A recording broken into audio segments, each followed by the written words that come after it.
Hi. ഇപ്പം നമ്മുടെ paper 16 strategic cost management 2 പാർട്ടായിട്ടാണ് വന്നിരിക്കുന്നത്. A part, B part. അതിൽ എ പാർട്ടിൽ 60 മാർക്കും ബി പാർട്ട് 40 മാർക്കും. എ പാർട്ടിൽ നിങ്ങൾക്ക്, അതായത് ഫസ്റ്റ് പാർട്ടിൽ നിങ്ങൾക്ക് നമ്മൾ ഇൻ്റർ ലെവലിൽ പഠിച്ച ചാപ്റ്റേഴ്സ് അതിൻ്റെ അപ്ലിക്കേഷൻ വരും. അപ്പോൾ നിങ്ങൾ ഇൻ്ററിൽ മാനേജ്മെൻറ്റ് അക്കൗണ്ടിങ് എന്നൊരു പേപ്പർ പഠിക്കുന്നുണ്ട്, ഓർമ്മയില്ലേ? മാനേജ്മെൻറ്റ് അക്കൗണ്ടിങ് അതിൻ്റെ കണ്ടിന്യൂഷൻ ഇതിൽ വരും, നിങ്ങൾക്ക് റിപ്പീറ്റ് ആയിട്ട് കാണാൻ പറ്റും. For example, activity based costing ഇൻ്ററിൽ പഠിച്ച അതേ ടൈപ്പ് ക്വസ്റ്റ്യൻ, കൂടുതൽ എക്സ്ട്രാ ഒന്നും അവർ ആഡ് ചെയ്തിട്ടില്ല. തിയററ്റിക്കലി കുറച്ച് കാര്യങ്ങളൊന്നും മനസ്സിലാക്കിയാൽ മതി. നമ്മൾ മാനേജ്മെൻറ്റ് അക്കൗണ്ടിങ് ഇപ്പോൾ ട്രിപ്പിൾ ക്ലാസ്സിൽ നമ്മൾ എടുത്തിട്ടുണ്ട്. മാനേജ്മെൻറ്റ് അക്കൗണ്ടിങ്ങിൽ നമ്മൾ ആക്ടിവിറ്റി ബേസ്ഡ് കോസ്റ്റിംഗ് ABC അത് പഠിപ്പിച്ചപ്പോൾ നമ്മൾ മാക്സിമം ക്വസ്റ്റ്യൻസ് ചെയ്തിട്ടുണ്ടായിരുന്നു. അത് തന്നെയാണ് ഞാൻ അത് എടുക്കുന്ന സമയത്ത് പറഞ്ഞായിരുന്നു. മീൻസ് നമ്മളെ സ്റ്റുഡൻസ്, ട്രിപ്പിൾ സ്റ്റുഡൻസിനോട് നമ്മൾ പറഞ്ഞിട്ടുണ്ടായിരുന്നു ഓൾറെഡി. ഇൻ്ററിൽ നിങ്ങൾ എന്താണോ പഠിക്കുന്നത് അത് തന്നെ റിപ്പീറ്റ് ആയിട്ട് നിങ്ങൾക്ക് ഇവിടെ കാണാൻ പറ്റും, ഫൈനലിലും കാണാൻ പറ്റും. അതിൻ്റെ എക്സാമ്പിളാണ് നമ്മളെ ആക്ടിവിറ്റി ബേസ്ഡ് കോസ്റ്റിംഗ്. ഈ ഒരു ചാപ്റ്റർ ഇവിടെ പേരൊന്നും മാറിയിട്ടുണ്ടെന്നുള്ളൂ. ഏതാ? Activity based management and just in time എന്നൊരു കോൺസെപ്റ്റാണ്. JIT, ജസ്റ്റ് ഇൻ ടൈം എന്നൊരു കോൺസെപ്റ്റ്. ഇവിടെ ഫോക്കസ് ചെയ്തിരിക്കുന്ന ആ 10 മാർക്കിൻ്റെ ആ വെയിറ്റേജ്, 10 മാർക്ക് മീൻസ് 10% വെയിറ്റേജ്. അത്രയും വെയിറ്റേജ് വന്നിരിക്കുന്നത് ABC മെത്തേഡ്സ് ആണ്. അതിൽ നിങ്ങൾക്ക് എക്സ്ട്രാ എഫേർട്ട് ഇടേണ്ട ആവശ്യമില്ല. മാനേജ്മെൻറ്റ് അക്കൗണ്ടിങ് എന്ന് പറഞ്ഞ പേപ്പറിൽ നിങ്ങൾ എന്താണോ പഠിച്ചിരിക്കുന്നത് അത് തന്നെ റിപ്പീറ്റ് ആയിട്ട് അവിടെ വരും. ഓക്കെ, അപ്പോൾ ABC നിങ്ങൾ കൂടുതൽ എഫേർട്ട് ഇട്ട് പഠിക്കേണ്ട ആവശ്യമില്ല. പ്രൊവൈഡഡ് എന്താ, ഇൻ്ററിൽ നിങ്ങൾ മാനേജ്മെൻറ്റ് അക്കൗണ്ടിങ്ങിൽ പഠിച്ചതാണെങ്കിൽ നമ്മൾ പരിചയമുള്ള ക്വസ്റ്റ്യൻ തന്നെ ഇവിടെ കാണാൻ പറ്റും. ക്ലാസ് റൂമിൽ ചെയ്ത അതേ ക്വസ്റ്റ്യൻസ്, അല്ലെങ്കിൽ CMA ഇൻ്ററിൻ്റെ സെക്കൻഡ് ഗ്രൂപ്പിലുള്ള അതേ ക്വസ്റ്റ്യൻസ് ഇവിടെ കാണാൻ പറ്റും ABC കോസ്റ്റിങ്ങിൽ. അതേപോലെ തന്നെയാണ് ഏതും നമ്മുടെ അപ്ലിക്കേഷൻ ഓഫ് മാർജിനൽ കോസ്റ്റിംഗ് അത് തന്നെയാണിത്. ഇത് നിങ്ങൾ ഇവിടേക്ക് വരുമ്പോൾ CMA ഫൈനലിൻ്റെ പേപ്പർ 16 വരുമ്പോൾ അതിൻ്റെ എ പാർട്ട് നിങ്ങൾക്ക് ഒരിക്കലും എന്തായിരിക്കില്ല, ഒരു പുതുമ നിറഞ്ഞ കാര്യമായിരിക്കില്ല. അത് ആദ്യമേ മനസ്സിലാക്കിക്കും. ഞാൻ ഒന്നുകൂടെ റിപ്പീറ്റ് ചെയ്യാണ്. CMA ഇൻ്ററിൻ്റെ ക്ലാസ്, സെക്കൻഡ് ഗ്രൂപ്പിൻ്റെ ക്ലാസ് എടുക്കുമ്പോൾ നമ്മൾ ഓൾറെഡി പറഞ്ഞിട്ടുണ്ടായിരുന്നു. CMA ഇൻ്ററിൻ്റെ സെക്കൻഡ് ഗ്രൂപ്പിലെ സെയിം റിപ്പീറ്റ് ആയിട്ട് നിങ്ങൾക്ക് ഫൈനലിൽ പഠിക്കാനുണ്ട്. കുറച്ച് അപ്ലിക്കേഷൻസ് ലെവൽ ക്വസ്റ്റ്യൻസ് വരുന്നത് മാത്രമേ ഉള്ളൂ. വേറെ പുതിയ കാര്യങ്ങൾ അഡീഷണൽ ആയിട്ടൊന്നും പ്രോബ്ലം ബേസിൽ, പ്രാക്ടിക്കലി ബേസിൽ നിങ്ങൾക്ക് പഠിക്കാനില്ല. ഓക്കെ, തിയറി കുറച്ച് അറിഞ്ഞിരിക്കണം. കാരണം നമ്മൾ മാനേജ്മെൻറ്റ് അക്കൗണ്ടൻ്റ് ആണ്, CMA ആണ്. ഇപ്പോൾ CMA പാസ്സായിട്ട് പുറത്തോട്ട് പോകുമ്പം നമ്മൾ കുറച്ച് കാര്യങ്ങൾ തിയറിറ്റിക്കലായിട്ട് കുറച്ച് കാര്യങ്ങൾ അറിയണം. അപ്പോൾ അത് ഈ ചാപ്റ്റേഴ്സിൽ കുറച്ച് കവർ ചെയ്യുന്നുണ്ട്. ബട്ട് എക്സാമിന് വരുന്ന questions, exam point of view നോക്കുകയാണെങ്കിൽ നിങ്ങൾ പ്രോബ്ലം ഓറിയൻറ്റഡ് പേപ്പർ തന്നെയാണിത്. ഈ പേപ്പർ ഇങ്ങനെ 60 മാർക്കിൻ്റെ പ്രോബ്ലം തന്നെ നിങ്ങൾ ഫോക്കസ് ചെയ്ത് പഠിച്ചാൽ മതി. കോൺസെപ്റ്റിൽ ബേസിൽ തന്നെയാണ് എന്ത് വരുന്നത്, തിയറി വരുന്നത്. അതായത് നമ്മളെ ഈ CMA ഇൻ്ററിൻ്റെ ഫസ്റ്റ് ഗ്രൂപ്പിലെ കോസ്റ്റ് അക്കൗണ്ടിങ്ങും സെക്കൻഡ് ഗ്രൂപ്പിലെ മാനേജ്മെൻറ്റ് അക്കൗണ്ടിങ്ങിൻ്റെ പേപ്പർ എക്സാം ഓർമ്മയില്ലേ, അതേപോലെ തന്നെയാണ് ഈ പേപ്പറും വരുന്നത്. ഇതിൽ നിങ്ങൾ എന്ത് പഠിച്ചാൽ മതി, പ്രോബ്ലത്തിന് ഇമ്പോർട്ടൻ്റ് കൊടുക്കുക, തിയറി കോൺസെപ്റ്റ് ബേസ് മാത്രം പഠിക്കുക. ഓക്കെ, അപ്പോൾ ഇതിൽ നിങ്ങൾക്ക് ഈ ഒരു ടോപ്പിക്ക് ഡിസിഷൻ മേക്കിംഗ് ടെക്നിക്സ് നമ്മൾ പഠിച്ചിട്ടുണ്ട്. മേക്ക് ഓർ ബൈ, ഇൻ്ററിൽ പഠിക്കുന്നത് make or buy, pricing decision, shut down point, limiting factor, transfer pricing, ഇങ്ങനെയുള്ള കേസൊക്കെ ഇവിടെ വരും. ഇവിടെ റിപ്പീറ്റ് ചെയ്യും.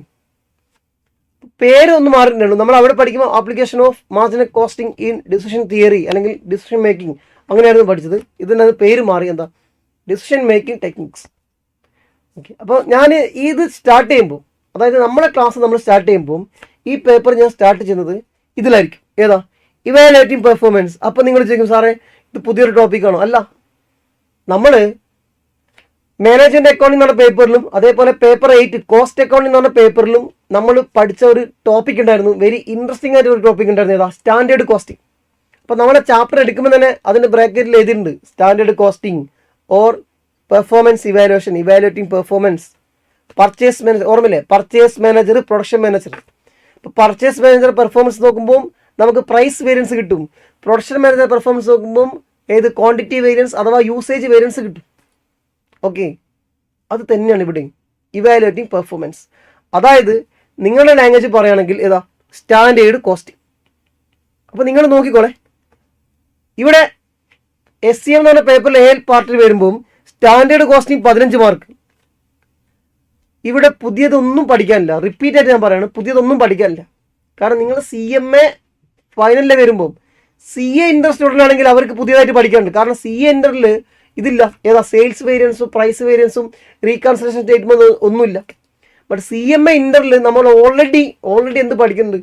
സെയിൽസ് വേരിയൻസ്, പിന്നെ reconsideration statement, sales margin variance, ഇതൊക്കെ നമ്മൾ പഠിക്കുന്നുണ്ട്. അത് ഇൻ്റർപ്രറ്റ് ചെയ്യുന്നത് നമ്മൾ പഠിച്ചിട്ടുണ്ട്. അപ്പോൾ അതേ കോൺസെപ്റ്റും അതേ കാര്യങ്ങളും റിപ്പീറ്റ് ആയിട്ട് പഠിക്കും. ഓക്കെ, അപ്പം ഞാൻ പറഞ്ഞു വരുന്ന പോയിന്റ്, ഇവിടെ നിങ്ങൾ കുറച്ചും കൂടെ കാര്യങ്ങൾ ഇൻഡെപ്ത് ആയിട്ട് പഠിക്കണം. ഒരു എക്സ്പേർട്ട് ലെവൽ നോളജ് ഇവിടെ ആവശ്യമുണ്ട്. അപ്ലിക്കേഷൻ ലെവൽ ക്വസ്റ്റ്യൻ വരുമ്പോൾ നല്ല രീതിയിൽ കോൺസെപ്റ്റ് ബേസ് തന്നെ അറിഞ്ഞിരിക്കണം. അല്ലാതെ ഓക്കെ അത് ഇത്രയേ ഉള്ളൂ എന്ന് പറഞ്ഞ് ഈസി ആയിട്ട് കരുതരുത്, ഈസിയാണെന്ന് വിചാരിച്ച് പഠിക്കരുത്. അപ്പോൾ നമ്മൾ മാക്സിമം കോൺസെപ്റ്റ് ബേസ് തന്നെ നമ്മൾ ക്ലാസ് കവർ ചെയ്തിട്ടുണ്ട്. ഏതിലാണ്? ഈ സ്റ്റാൻഡേർഡ് കോസ്റ്റിങ്ങിലും മാർജിനൽ കോസ്റ്റിങ്ങിലും. അപ്പോൾ ഞാനത് എൻ്റെ ഒരു ഒപ്പീനിയൻ പറയുകയാണെങ്കിൽ, എൻ്റെ ക്ലാസ് മീൻസ് ട്രിപ്പിൾ ക്ലാസ്സിൽ ഇൻ്ററിൻ്റെ ക്ലാസ്സിലിരുന്ന പിള്ളേരാണെങ്കിൽ, സ്റ്റുഡൻസ് ആണെങ്കിൽ നമ്മൾ ഇൻ്റർനെറ്റ് ക്ലാസ്സിലെടുത്ത മാർജിനൽ കോസ്റ്റിങ്ങും അതേപോലെ മാനേജ്മെൻറ്റ് അക്കൗണ്ടിങ്ങിലെടുത്ത ആ ഓവർ ഹെഡ് വേരിയൻസ് ഒക്കെ ഓർമ്മ ഉണ്ടെങ്കിൽ ആ കോൺസെപ്റ്റ് തന്നെയായിരിക്കും നമ്മൾ ഫൈനലിലും പറയുന്നുണ്ടാവുക. ഫൈനലിൽ എക്സ്ട്രാ ഞാനൊന്നും പറയുന്നില്ല, കാരണം അവിടെ നമ്മൾ മാക്സിമം കോൺസെപ്റ്റ് പറഞ്ഞിട്ടുണ്ട്. അപ്പോൾ അതേ കോൺസെപ്റ്റ് ഇവിടെയും പറയും, റിപ്പീറ്റ് ചെയ്യും. ഇനി ഫസ്റ്റ് ടൈം നമ്മുടെ ക്ലാസ് ആദ്യമായിട്ട് അറ്റൻഡ് ചെയ്യുന്ന സ്റ്റുഡൻസ് ആണെങ്കിൽ നമ്മൾ ബേസ് മുതൽ തന്നെ ഇവിടെ സ്റ്റാർട്ട് ചെയ്യുന്നുണ്ട്. ബേസ് മുതൽ തന്നെ നമ്മൾ ഇതിൽ റിപ്പീറ്റ് ചെയ്യും. എന്താണ് മാർജിനൽ കോസ്റ്റിംഗ്, എന്തുകൊണ്ടാണ് ഓരോ ഇക്വേഷൻസ് വരുന്നത്, മാർജിനൽ കോസ്റ്റിംഗ് BEP എന്താണ്, MOS എന്താണ്, എല്ലാം ഇവിടെ പഠിക്കണം. കാരണം CMA ഫൈനലിൽ അപ്ലിക്കേഷൻ ലെവൽ ക്വസ്റ്റ്യൻസ് വരുമ്പോൾ നമുക്ക് അറിയണം. അപ്പോൾ നമ്മൾ കംപ്ലീറ്റ് നോളജ് ഉണ്ടാവണം, എല്ലാ ലെവൽ ക്വസ്റ്റ്യൻസും അറിയണം. സ്റ്റാൻഡേർഡ് കോസ്റ്റിങ്ങിൻ്റെ കോൺസെപ്റ്റും നല്ല രീതിയിൽ അറിഞ്ഞിരിക്കണം. അപ്പോൾ ഇത് നമ്മൾ ഈ ചാപ്റ്റർ വെച്ചിട്ട് സ്റ്റാർട്ട് ചെയ്യും, സ്റ്റാൻഡേർഡ് കോസ്റ്റിംഗ്. അപ്പോൾ ഈ ചാപ്റ്ററിൽ സ്റ്റാൻഡേർഡ് കോസ്റ്റിങ്ങിൽ നമ്മൾ പഠിച്ചതുപോലെ കോസ്റ്റിൻ്റെ വേരിയൻസ് കംപ്ലീറ്റ് പഠിക്കും. കോസ്റ്റ് വേരിയൻസ് എന്ന് പറയുമ്പോൾ കോസ്റ്റിലെ 3 elements, main elements direct material, അതേപോലെ ഡയറക്റ്റ് ലേബർ, അതേപോലെ ഓവർ ഹെഡ്സ്. ഏതൊക്കെയാണ്? ഫിക്സ്ഡ് ഓവർ ഹെഡ്സ്, പിന്നെന്താ വേരിയബിൾ ഓവർ ഹെഡ്സ്. അപ്പോൾ ഇത്രയും പഠിച്ചു കഴിഞ്ഞാൽ അപ്പോൾ കോസ്റ്റിൻ്റെ വേരിയൻസ് കംപ്ലീറ്റ് ആകും. മെറ്റീരിയൽ തന്നെ നിങ്ങൾക്ക് അറിയാലോ, മെറ്റീരിയൽ കോസ്റ്റ് വേരിയൻസിൻ്റെ സബ്ബായിട്ട് material price variance, usage variance, അങ്ങനെ mix, yield, labour rate variance, idle time variance, efficiency, അങ്ങനെ കാര്യങ്ങൾ അതിൽ റിപ്പീറ്റ് ആയിട്ട് പഠിക്കും. അപ്പോൾ അതിനുശേഷം നമ്മൾ എന്ത് ചെയ്യും? സെയിൽസിൻ്റെ റവന്യൂൻ്റെ വേരിയൻസ് പഠിക്കും. സെയിൽസിൻ്റെ വാല്യൂവിൻ്റെ വേരിയൻസ്, സെയിൽസ് വാല്യൂ വേരിയൻസ്, അതേപോലെ സെയിൽസ് മാർജിൻ വാല്യൂ വേരിയൻസ് അഥവാ പ്രോഫിറ്റ് വേരിയൻസ് പഠിക്കും. അതായത് നിങ്ങൾ ഇന്റർവ്യൂവിൽ പഠിച്ച സെയിം ടോപ്പിക്ക് മാത്രമേ ഫൈനലിലെ സ്റ്റാൻഡേർഡ് കോസ്റ്റിങ്ങിൽ ഉള്ളത്. ബട്ട് കണ്ടീഷൻ മനസ്സിലാക്കേണ്ടത് അവിടെ നല്ല അഡ്വാൻസ്ഡ് ക്വസ്റ്റ്യൻസ് ഉണ്ട്. അപ്പോൾ ആ ക്വസ്റ്റ്യൻസ് ചെയ്യണമെങ്കിൽ നിങ്ങൾ നല്ല രീതിയിൽ എന്ത് ചെയ്യണം? കോൺസെപ്റ്റ് ഒന്നും കൂടെ സെറ്റായിട്ട് പഠിക്കണം. നമ്മൾ ഈ ക്ലാസ്സിൽ കവർ ചെയ്യും. അപ്പം ഇന്റർ ലെവലിൽ തന്നെ നമ്മൾ സ്റ്റാർട്ട് ചെയ്ത് മാക്സിമം ഓരോ ക്വസ്റ്റ്യൻസ് ചെയ്യുമ്പോൾ നിങ്ങൾക്ക് കോൺസെപ്റ്റ് കുറച്ചുകൂടെ ക്ലാരിറ്റി വന്നുകൊണ്ടിരിക്കും. അപ്പോൾ ക്വസ്റ്റ്യൻസ് പ്രാക്ടീസ് ചെയ്താൽ മാത്രമേ കോസ്റ്റിംഗ് നമ്മളെ കയ്യിൽ നിൽക്കുള്ളൂ. ഈ പേപ്പറിൻ്റെ പ്രത്യേകത ഞാൻ പറയാം, ഇത് പഠിക്കാൻ വളരെ എളുപ്പമായിരിക്കും. പേപ്പർ 16 പഠിക്കാൻ വളരെ എളുപ്പമാണ്. നിങ്ങൾക്ക് സെക്കൻഡ് ഗ്രൂപ്പിലെ മാനേജ്മെൻറ്റ് അക്കൗണ്ടിങ്ങും പഠിക്കുമ്പോൾ വളരെ എളുപ്പമല്ലേ? അതേപോലെ തന്നെയാണ് പഠിക്കാൻ വളരെ എളുപ്പമായിരിക്കും, ഈസിയാണ്. ബട്ട് പ്രോബ്ലം വരുന്നത് നമ്മൾ എക്സാം ഹാളിൽ അപ്ലിക്കേഷൻ ലെവൽ ക്വസ്റ്റ്യൻസ് വരും. ഇന്ററിൽ അങ്ങനെ ഇല്ലായിരുന്നു. ഇന്ററിൽ ടെക്സ്റ്റ് ബുക്കിലെ ക്വസ്റ്റ്യൻസ് മാക്സിമം കാണാൻ പറ്റും. ബട്ട് മാനേജ്മെൻറ്റ് അക്കൗണ്ടിങ്ങിൽ ഇന്ററിൽ അപ്ലിക്കേഷൻ ലെവൽ ക്വസ്റ്റ്യൻ വരും, 1-2 ക്വസ്റ്റ്യൻസ് വരും. ബാക്കിയൊക്കെ നിങ്ങൾക്കറിയാം, ലേണിംഗ് കർവ് ആയിക്കോട്ടെ, ഡിസിഷൻ തിയറി ആയിക്കോട്ടെ, അതൊക്കെ നമുക്ക് ബുക്കിലെ ക്വസ്റ്റ്യൻസ് വരും. മാനേജ്മെൻറ്റ് അക്കൗണ്ടിങ്ങിൽ 1-2 ക്വസ്റ്റ്യൻസ് കാണാറില്ലേ? അതേപോലെ ക്വസ്റ്റ്യൻസ് ആയിരിക്കും ഇവിടെ മിക്കവാറും വരും, മോസ്റ്റ് ഓഫ് ദി കേസിൽ. അപ്പോൾ നമ്മൾ എന്ത് ചെയ്യണം? നല്ല രീതിയിൽ മനസ്സിലാക്കിയിട്ട് എന്ത് ചെയ്യണം? അറ്റൻഡ് ചെയ്യണം. ടെക്സ്റ്റ് ബുക്കിൽ തന്നെ നല്ല നല്ല ക്വസ്റ്റ്യൻസ് ഉണ്ട്, പിന്നെ പ്രീവിയസ് ഇയർ ക്വസ്റ്റ്യൻസ് ചെയ്യും. അപ്പോൾ ഇതൊക്കെ നമ്മുടെ ക്ലാസ്സിൽ നമ്മൾ കവർ ചെയ്യുന്നുണ്ട്. ഓക്കെ, അപ്പോൾ ഡൗട്ടൊന്നും വേണ്ട. അപ്പോൾ ഫസ്റ്റ് നമ്മൾ കവർ ചെയ്യുന്നതായിരിക്കും സ്റ്റാൻഡേർഡ് കോസ്റ്റിംഗ് ആയിരിക്കും ഫസ്റ്റ് കവർ ചെയ്യുന്നത്. സെക്കൻഡ് നമ്മൾ കവർ ചെയ്യുന്നത് ആക്ടിവിറ്റി ബേസ്ഡ്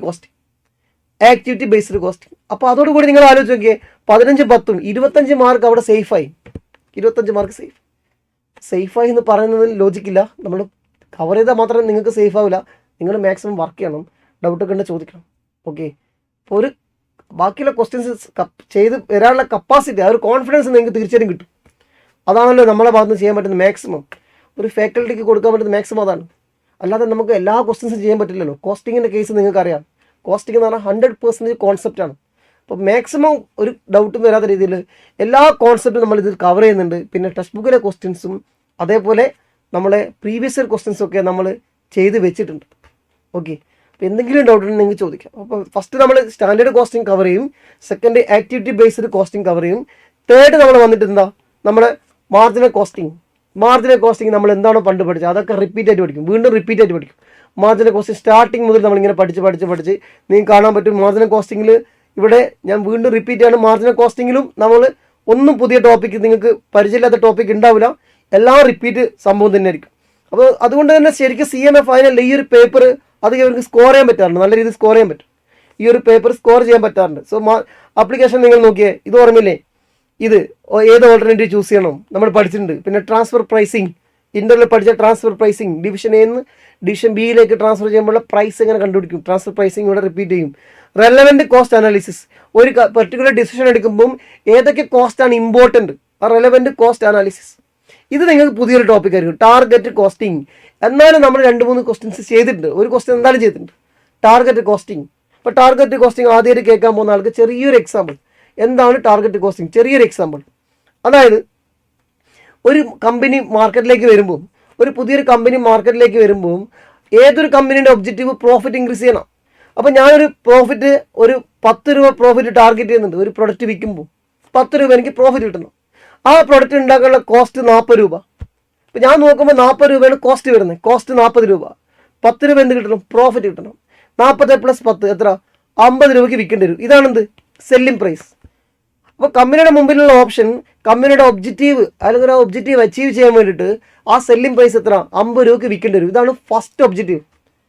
ഫസ്റ്റ് ടാർഗറ്റ് എന്താ, സെയിൽസ് കൂട്ടിയിട്ട് പ്രോഫിറ്റ് ഇൻക്രീസ് ചെയ്യിക്കാം, സെയിൽസ് കൂട്ടിയിട്ട് പ്രോഫിറ്റ് ഇൻക്രീസ് ചെയ്യുക, അല്ലെങ്കിൽ സെല്ലിംഗ് പ്രൈസ് കൂട്ടിയിട്ട് പ്രോഫിറ്റ് ഇൻക്രീസ് ചെയ്യുക.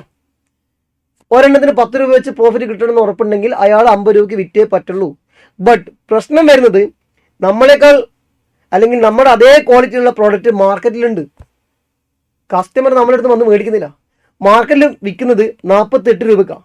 48 രൂപയ്ക്ക് സെയിം ക്വാളിറ്റി അല്ലെങ്കിൽ നമ്മളെക്കാൾ ഒരു പടി മുമ്പേ സംഭവം സെയിം സാധനം വിൽക്കുന്നുണ്ട്. അപ്പോൾ ഇവിടെ പോയിട്ട് നിങ്ങൾ 10 രൂപ പ്രോഫിറ്റ് വേണമെന്ന് വാശി പിടിക്കുമ്പോൾ നിങ്ങൾക്ക് ഒരിക്കലും 50 രൂപയ്ക്ക് വിൽക്കാൻ പറ്റില്ല, കസ്റ്റമർ നമ്മുടെ അടുത്ത് വന്ന് മേടിക്കില്ല. അപ്പോൾ നിങ്ങൾക്ക് ആ പ്രോഫിറ്റ് ടാർഗറ്റ് ചെയ്യണമെങ്കിൽ നിങ്ങൾ സെല്ലിംഗ് പ്രൈസ് അല്ല കൂട്ടേണ്ടത്.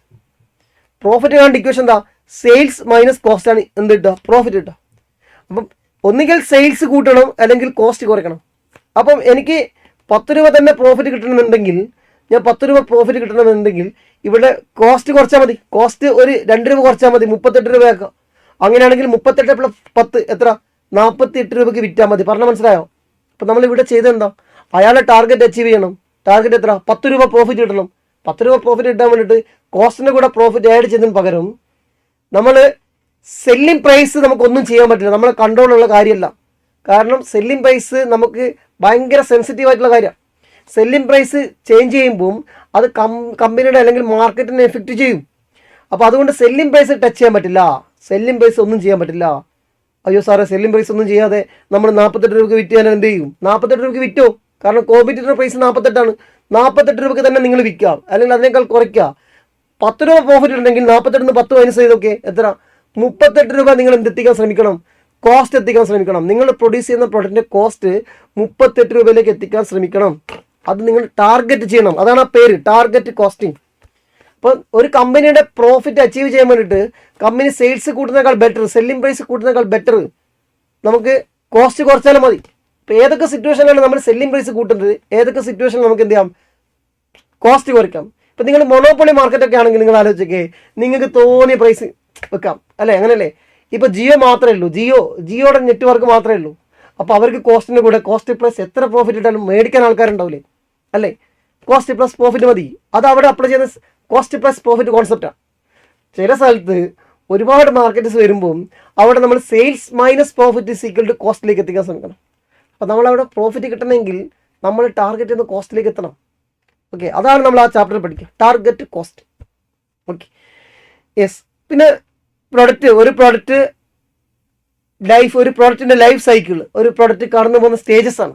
പ്രോഡക്റ്റ് ഇൻട്രൊഡ്യൂസ് ചെയ്യുന്നു, മെല്ലെ മെല്ലെ ഗ്രോ ചെയ്ത് വരുന്നു, പീക്ക് ലെവലെത്തുന്നു, പിന്നെ ഡിക്ലൈൻ ചെയ്ത് വരുന്നു. അതിലൊക്കെ നമ്മൾ എങ്ങനെയാണ് അതിൻ്റെ കോസ്റ്റ് റെക്കോർഡ് ചെയ്യുന്നത്, അതിൻ്റെ ലൈഫ് സൈക്കിൾ കോസ്റ്റിംഗ് ആണ് നമ്മൾ കംപ്ലീറ്റ് കണ്ടുപിടിക്കുന്നത്. ഇത് രണ്ടും വെരി വെരി ഈസി ചാപ്റ്ററാണ്, വെരി വെരി ഈസി ചാപ്റ്റേഴ്സ് ആണ്. പേര് കണ്ടിട്ട് പുതിയ ടേംസ് ആകുമ്പോൾ ടെൻഷൻ അടിക്കണ്ട, വെരി വെരി ഈസി ആയിട്ടുള്ള ചാപ്റ്ററാണ്, പെട്ടെന്ന് സ്കോർ ചെയ്യാൻ പറ്റിയ ചാപ്റ്ററാണ്. പിന്നെ പ്രോബബിലിറ്റിയുടെ നമ്മൾ ഇവിടെ പഠിച്ചിട്ടുണ്ട്. എവിടെ, സെക്കൻഡ് ഗ്രൂപ്പിൽ, CMA തന്നെ സെക്കൻഡ് ഗ്രൂപ്പിൽ പ്രോബബിലിറ്റിയുടെ ചെറിയൊരു കോൺസെപ്റ്റ് നമ്മൾ അവിടെ പഠിക്കേണ്ടത്. FM ആ റിസ്ക്, ഈ ഡിസിഷൻ തിയറിയിൽ നമ്മൾ പഠിച്ചിട്ടുണ്ട്, അൺസർട്ടനിറ്റി റിസ്ക് എന്നൊക്കെ പറഞ്ഞു. അവിടെ നമ്മൾ സ്റ്റാൻഡേർഡ് ഡീവിയേഷൻ എന്നൊക്കെ പഠിക്കുന്നത് ചെറിയ രീതിയിലൊരു പ്രോബബിലിറ്റി, വലിയ ഇമ്പോർട്ടൻ്റ് ഇല്ല, പ്രോബബിലിറ്റിയുടെ കേസാണ്, വലിയ മാത്സ് ഒന്നുമല്ല. അപ്പോൾ സിമ്പിളായിട്ട് പറഞ്ഞു കഴിഞ്ഞാൽ പേപ്പർ 16 അതായത് CMA ഫൈനലിലെ ഈ പേപ്പർ അത് സെക്ഷൻ എയുടെ കേസിൽ വരുമ്പോൾ ഒരു സ്റ്റുഡൻറ്റ് ഇൻ്റർ പാസ്സായിട്ട് വരുന്ന സ്റ്റുഡൻറ്റിനെ സംബന്ധിച്ചിടത്തോളം ഇതൊരു പുതിയൊരു ചാപ്റ്റർ അല്ല, പുതിയൊരു സബ്ജക്റ്റ് അല്ല. അവൻ എന്താണോ ഫസ്റ്റ് ഗ്രൂപ്പിനും സെക്കൻഡ് ഗ്രൂപ്പിനും പഠിച്ച കോസ്റ്റിംഗ് അതിൻ്റെ അതേ ലെവൽ വരും. അതിൽ 1-2 ചെറിയ ചെറിയ യൂണിറ്റ്സ് മാത്രമേ കയറി വരുന്നുള്ളൂ, അല്ലാതെ പുതിയൊരു ചാപ്റ്ററായിട്ട് നിങ്ങൾക്ക് കയറി വരുന്നില്ല. അങ്ങനെ കയറി വരുന്ന ചാപ്റ്റർ ഉണ്ട്, ഇല്ലെന്നല്ല, ചാപ്റ്റർ ഉണ്ട്. ബട്ട് അത് exam point of view important അല്ല. അത് നിങ്ങൾക്ക് തന്നെ നമുക്ക് കാണാൻ പറ്റും. ചാപ്റ്റർ ഉണ്ട്, ഏതാ തിയറി ബേസ്ഡ് ചാപ്റ്റർ ഉണ്ട്. തിയറി അറിയണം. കാരണം നമ്മളൊരു കോസ്റ്റിംഗ് ഒക്കെ പഠിക്കുന്ന സ്റ്റുഡൻ്റ് ആകുമ്പോൾ അത്യാവശ്യം തിയറിറ്റിക്കൽ നോളജ് വേണം.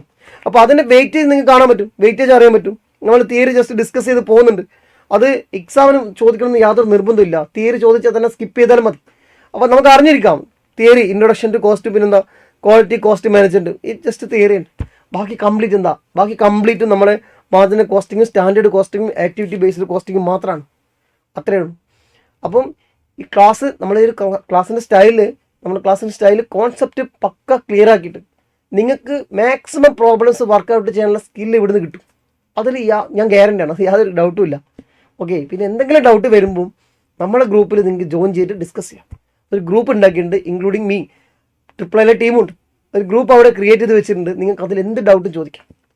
ഇൻ കേസ് ഏതെങ്കിലും ഒരു പണ്ടുള്ളൊരു ക്വസ്റ്റ്യൻ, പ്രീവിയസ് ഒരു ക്വസ്റ്റ്യൻ ഒക്കെ ചെയ്യുമ്പോൾ നിങ്ങൾക്ക് എന്തെങ്കിലും ഒരു ഡൗട്ട് വരുമ്പോൾ അത് നമ്മൾ ചോദിക്കാം, നമ്മൾ ഡിസ്കസ് ചെയ്യും. ഇനി എന്തെങ്കിലും കോൺസെപ്റ്റ് ക്ലാരിറ്റി പ്രശ്നം ഉണ്ടെങ്കിൽ, ഇതുവരെ അങ്ങനെ ഡൗട്ട് വന്നിട്ടില്ല, സ്റ്റുഡൻസ് അങ്ങനെ ചോദിച്ചിട്ടില്ല, കോൺസെപ്റ്റിൽ എന്തെങ്കിലും ഒരു ക്ലാരിറ്റി കുറവുണ്ടെങ്കിൽ നിങ്ങൾക്ക് ചോദിക്കാം. നമ്മൾ അതിൻ്റെ വേറെ എക്സാമ്പിൾ വെച്ചിട്ട് നമ്മളിതിൽ ഇടുന്നതായിരിക്കും.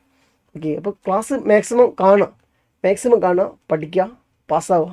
ഓക്കെ, അപ്പോൾ എല്ലാവർക്കും ഓൾ ദി ബെസ്റ്റ്.